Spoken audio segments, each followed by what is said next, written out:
നിങ്ങൾ അവളെ മുറിയിലാണ് കയറിയേ? നിങ്ങൾ അവളെ മുറിയിലാണ് കയറിയേ? നിന്നാണ് അപ്പി ഒരു ഇര ഞാൻ കയറി. കാര്യം എന്തരേ, ഞാൻ ഒരു ദിവസം നോക്കിയപ്പം എറുമ്പുകളെല്ലാം കൂടെ വരിയായിട്ട് ഇവരെ മുറിയിലോട്ട് കയറി പോവാണ്. ഞാൻ വിചാരിക്കുന്നു ഇതെന്തൊരു പാട്, എറുമ്പിൾ എന്തിനു കയറി പോണെന്ന് അറിയണ്ടേ. അങ്ങനെ എന്റെ ഒരു താക്കോലുണ്ടായിരുന്നു, ഞാൻ അത് തുറന്ന് കയറിയപ്പോ അതിനകത്ത് അച്ചപ്പവും ജിലേബിയും ലഡു എല്ലാം കൂടെ ഒരു പാട്ടക്കകത്തിട്ട് പൂട്ടി വച്ചേക്കുന്നു. എവിടെന്തിനീ പൂത്തി വച്ചിരിക്കുന്നത്? ഞാൻ എടുത്ത് തിന്നളയും വിചാരിച്ചിട്ടാ.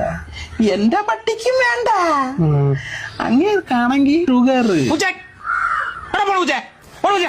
എവളെ മരുമോളെ പോലെയാണാ ഞാൻ നോക്കിയത്? മോളെ പോലെ അല്ലേ. 7-ാം മാസത്തിൽ അവരൊന്ന് വിളിച്ചോണ്ട് പോവാന്ന് പറഞ്ഞപ്പോ ഞാനാണ് പറഞ്ഞത് ഞാൻ നോക്കിക്കോളാം ഇങ്ങനെയാണെന്ന്. എന്നിട്ടാണ് ഇവളെന്റെ കൂടെ ഈ ഇത് കാണിക്കണത്. പട്ടിച്ചി.